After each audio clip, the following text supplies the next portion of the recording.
Alright guys, I'd like to welcome you out to my 2004 Mercury Grand Marquis. Today we're going to be removing the fuel pump assembly on it for a couple of reasons. One of the main ones being that in this year of Grand Marquis, from 03 to 04, they used a returnless style fuel system, but they used two different styles of it.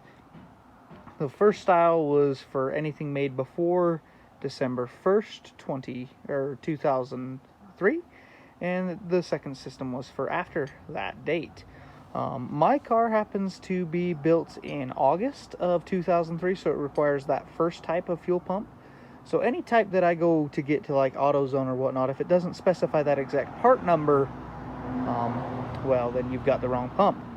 This I didn't learn until after I put in my new fuel pump and went ahead and tried to figure out what was going on, why I still had low fuel pressure and a couple random Evap codes. So please join me on this adventure as we tear into removing the fuel pump today. Now it's super easy. It'll probably only take me about a half hour, knock on some wood there.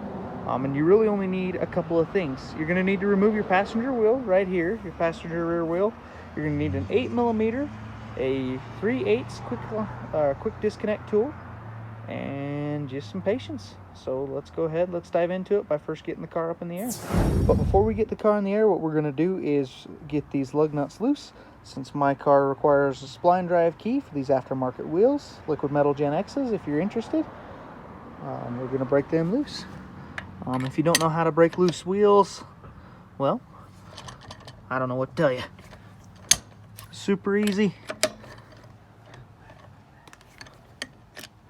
Just good luck trying to break them loose while the car's in the air.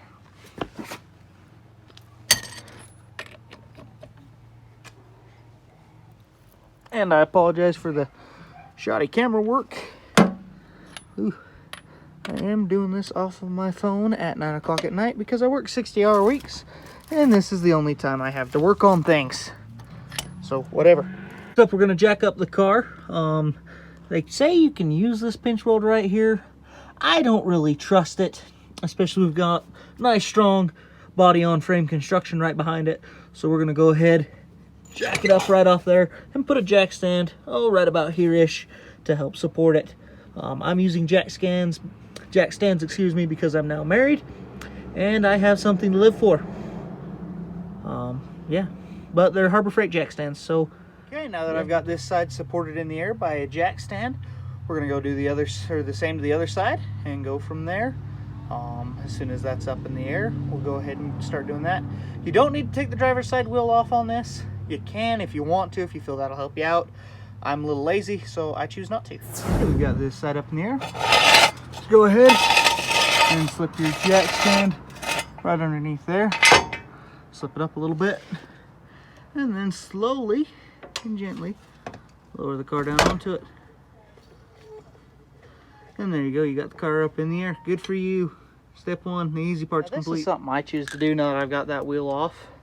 I either like to take the lug nuts and thread them back on, or I like to drop them in the hole that they're supposed to go in now. Because in my thought process on that is it's really hard for them to get lost if they're where they're supposed to be. Next thing about this car is that the fuel pump and the whole center assembly right here is mounted on the side of the tank. So the nice part is you don't have to drop the tank to do it. Bad part is you don't have to drop the tank to do it, because it's kind of a pain regardless. I choose to leave the tank in. It gets a little tricky negotiating this exhaust a little bit right here, but I'll show you a trick on how to help with that here in a minute. First step I do, you've got 6 of these 8mm bolts going around. Depending on how rusty your car is, they might be a little bit of a pain to get out. These weren't too bad when I first did it. They're still the original hardware, so I know they work. So I'm gonna go ahead and get them out, and something else that should be mentioned is this harness right up there.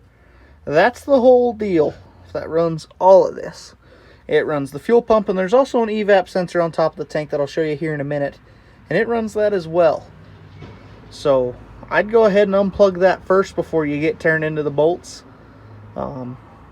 and that way you don't risk any sparks or anything fire related like that, because firing gasoline on your car is a real good way to no longer have your car. So go ahead, unhook that. Mine's nice out in the open because when I put this back together, I didn't know if it was going to fix the problem completely, so I kind of just left it hanging. Yours might be a little harder to access. It might be over here closer to this hole. You can see the other side of this little tang that holds it in. There's a little clip you can just slide it out, and that makes it much, much easier to disconnect.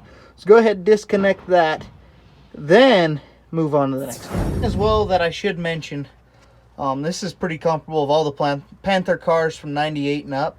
From 98 to 02, it's a return style, meaning you'll have two of those hoses that you need to unclip, and I'll show you how to do them here in a little bit. From 03 and up, you had the returnless style where there's just the one hose. So even though you may have two hoses, the same basic principle is the same. So this video will help you out, no matter what your Panther you drive, as long as it's one of the whales, the 98 and newer. You fought with those 6 bolts, however rusty they were. Now this is just kind of loose, flapping in the breeze. Now you can see all the fuel vapor pour out of there. Now my tank, I know where the line is on this. I have a SCT Livewire TS that tells me exactly down to the 0.1% of how much fuel I have. So once you get down below about 40% or a bit under half tank, you're not going to have any leaks come off of this. But you're still going to have quite a bit of fuel vapor. If you can, if it's at all possible, make sure your tank's as empty as you can have it. It just makes your life easier. But that's enough of the lecture. So you got to get this off. You can either take a screwdriver and pry up in there, or whatever really you need to do. I'm going to use a pick. It's my favorite easy little lever bar there. So I'm going to go get my pick and pry that off and be back in a second. So you just take your pick, kind of ram it up into there, and just kind of work it off. I'm going to need 2 hands. Okay, so now that you've got your little clip deal off, this is called a quick release tool. Go ahead and you slip it over your fuel line, and then you just shove it in. Now the motion you want to make to get this to work, and you might have to fight with it a little bit, is push your fuel line in towards your fuel pump while you push in with this. That'll detent the spring enough that you can just slip the whole thing right off. Now remember, there is going to be fuel in this line, so it will drip on you. I would recommend some eye protection. Anytime you're working underneath the car, just keep schmoo from falling in your eye, and it'll make your life a lot easier. Like I said, you might have to fight with it for a little bit to get it to come loose. You might even have to work a pickup and around here to get it to come off. Mine came off pretty easy, and I hope yours does too, because they are an absolute pain when they don't. Got that fuel hose off. Like I said, you can see mine, it's still dripping a little bit. It dripped all down the back of the differential housing and onto my concrete, which I'll have to clean that up later. You might be wondering what those wires shooting off to the side are. That is for your intake pressure sensor, which lives on top of the tank, and quite possibly the stupidest location I've ever seen. Why Ford couldn't have just made it its own harness for its own sensor, I will never know. Probably so that they can charge a lot more hours to do a fuel pump. That's all I can figure. But let me show you where it's at, and I think you'll agree that it's pretty stupid. Follow those lines around onto the side of the tank. You'll see that sensor, and it lives right up in there. Let me get a better view of it. You can see it's about as thick as my finger.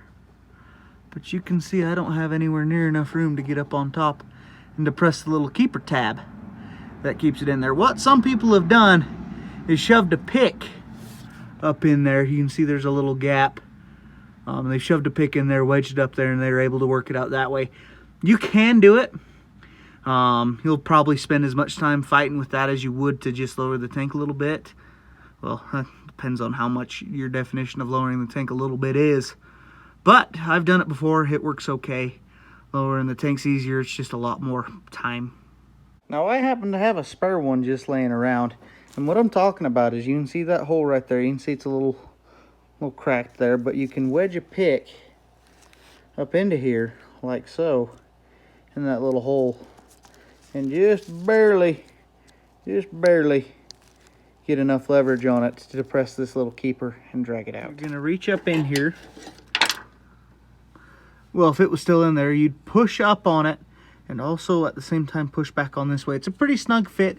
It's gonna take a fair amount of force, but it will eventually let go. And just like that, it came out. So yeah, well, I guess that was a lot quicker than dropping the tank. Friendly piece of advice. This is one that I pulled from the junkyard. It would be, don't go out and bother with a new one because you just might get the wrong one, but just go ahead and rebuild the old one you had. A Motorcraft fuel pump for this is 90 bucks, which is what I'll be putting in it. My wife drives it, and I'd just rather not worry about it. The new sending unit's like 17, if I remember right off Rock Auto. And that way you don't have to worry about any of your wiring being wrong. Everything's all just there. It'll just work. You can even get new floats if you really want to. Okay, now that everything is unhooked, you'll notice a couple of those metal clips as you go about that hold the wiring for that sensor in. You're good to pull it out. Now, on my car, once you get under yours, you will notice this exhaust pipe is a lot more center than yours will be. Yours will be closer to about this strap. If you have the dual exhaust, you'll have this one over here, but it's kind of nothing to worry about. Reason for that is I have a custom full exhaust made by OBX Racing Sport long tube headers to an X pipe into the mufflers that they supply that sound really nice. But the trade-off with that is it's kind of a pain doing the fuel pump, but I'm really hoping that this is the last time I have to worry about it. So the way you'll get it out is you'll just kind of pull it out and twist and finagle it around. Be gentle with it, but not overly. It's fairly robust. Just pay attention to your gut. If you feel like you're going to break it, you're probably going to break it. But in my experience, when it's come out, it'll come out towards the driver's side, going up and around the pumpkin that way. If you find that you just still don't have enough room, go ahead and undo the exhaust hanger back there. It's one little bolt and the whole thing will come down. You'll have a much easier time of getting it out. I was able to get mine out without too much difficulty. I didn't have to remove that one little bolt. It probably would have been easier, but I would have spent, not necessarily wasted, but spent just as much time finagling it. So yours will come out no problem. So yeah, that is the removal process. It came out on that driver's side, just like I said it would, as you work it around the pumpkin. Yeah. Remember too, if your tank wasn't completely dry, this here is still going to be soaked full of fuel. It will drip on you, and there might even be some coming out of this little spout right here. Just something to watch out for if you want to lay down some cardboard or whatever for that. Yeah. If you got any questions, let me know. I will be rebuilding that other pump that I have. I've got parts ordered, just waiting on them to come in. So I'll be walking you through how to do that. If you liked what you see, please like and subscribe. I hope this helped you out. If you got any questions, comments, feel free to let me know. I'll try to get back to you as much as I can. Thanks, y'all, and be safe. Bye-bye.